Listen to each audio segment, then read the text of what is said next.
Good day everyone. Today I am presenting key insights from the Friedrich Naumann Foundation 2020 report, License to Kill, which examines lethal autonomous weapons systems, or what we call LAWS.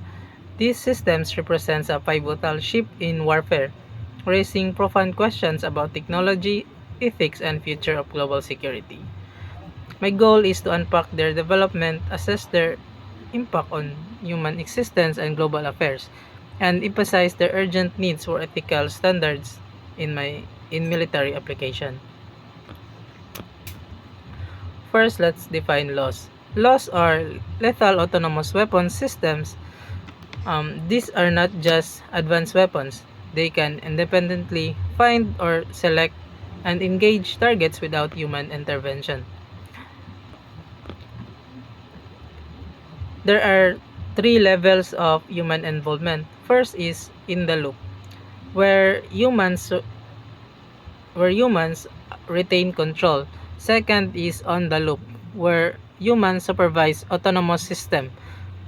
And last is off the loop, where machines act entirely on their own.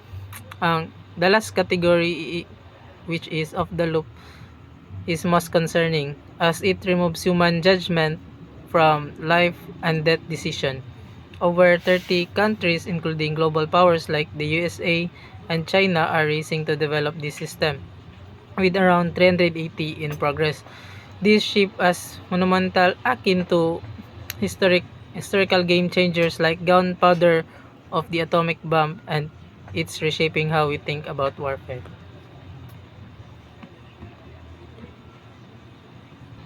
Countries like USA, China, and Israel, and Europe players like France and UK are leading the charge.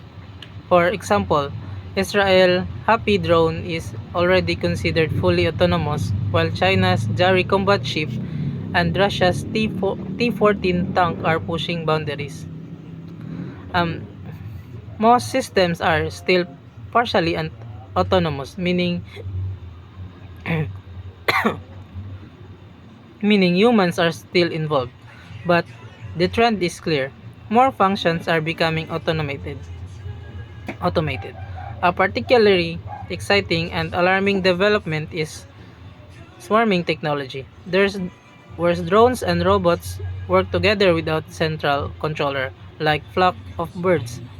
While adaptive systems that learn in real time are not yet fully operational, they're a key focus.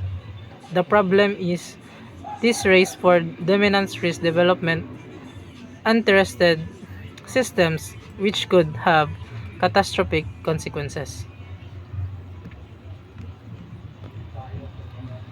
Applications of AI and warfare. AI role in military is vast and growing.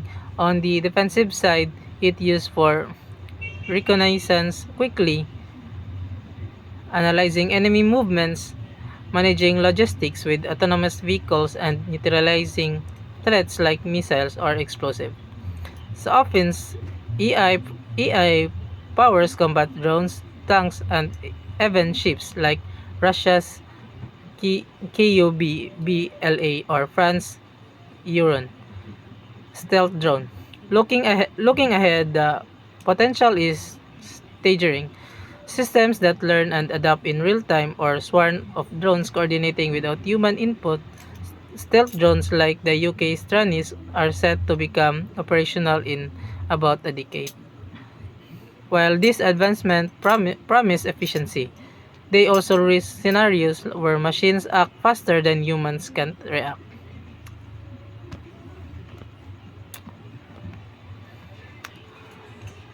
Benefits and risks of loss. Loss offers compelling benefits but come with serious risk.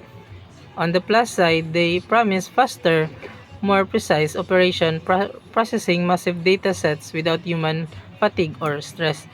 They could reduce soldiers' deaths by keeping humans off the battlefield, and in theory minimize civilians' casualties through pinpoint accuracy.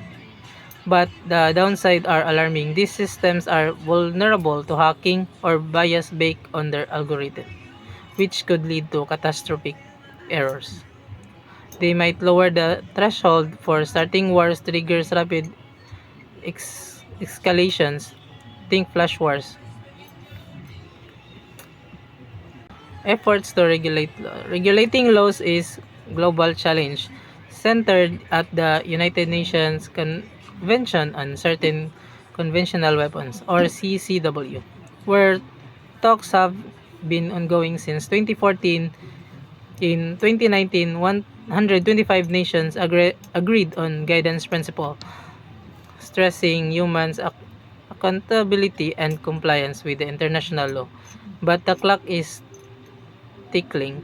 By December 2021, a comprehensive framework was needed or these talks could collapse.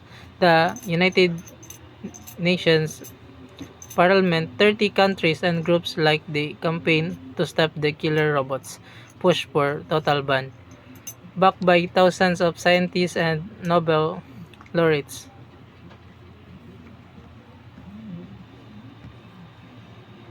The European Union has a robust AI ecosystem, which France 2019 military AI strategy settings in the place. The European Parliament pushes for the laws ban, but member states like Germany with its cautious civil power stance and the United Kingdom with its Taranis drone aren't aligned. The European Union 7 billion defensive fund supports AI but shies away from the explicit laws funding.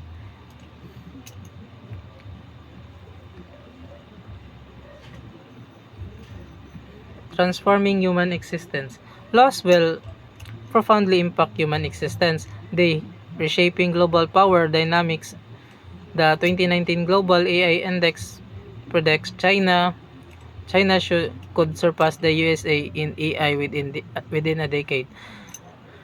Shifting the balance of power in conflicts, laws operating faster than humans can react, risking rapid escalation or flash wars that spiral out of control. The affordability of laws, thanks to the technologies like 3D printing, means groups like terrorists or warlords could wield them, destabilizing regions.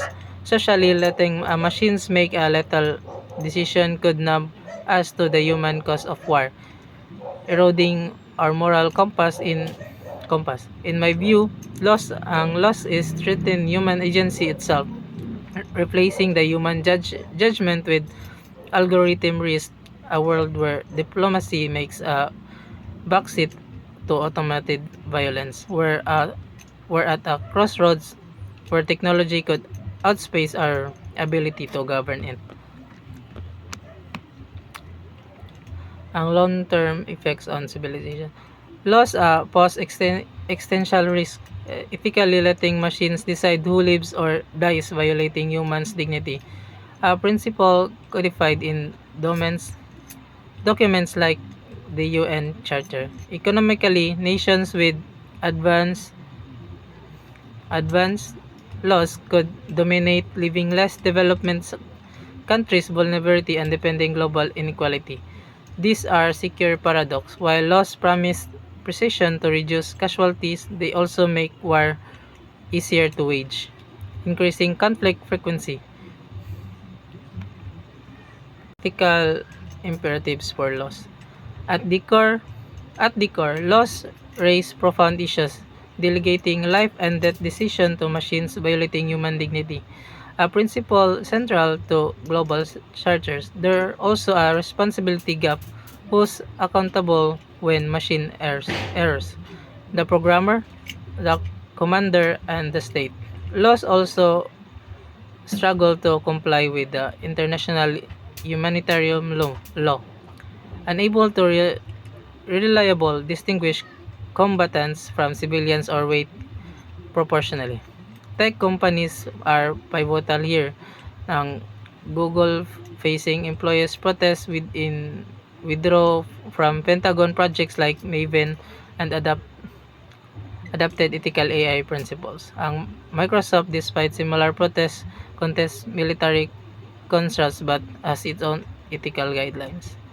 The future of humanity depends on balancing technological progress with ethical responsibility to prevent laws from reshaping warfare in ways that undermine our shared values.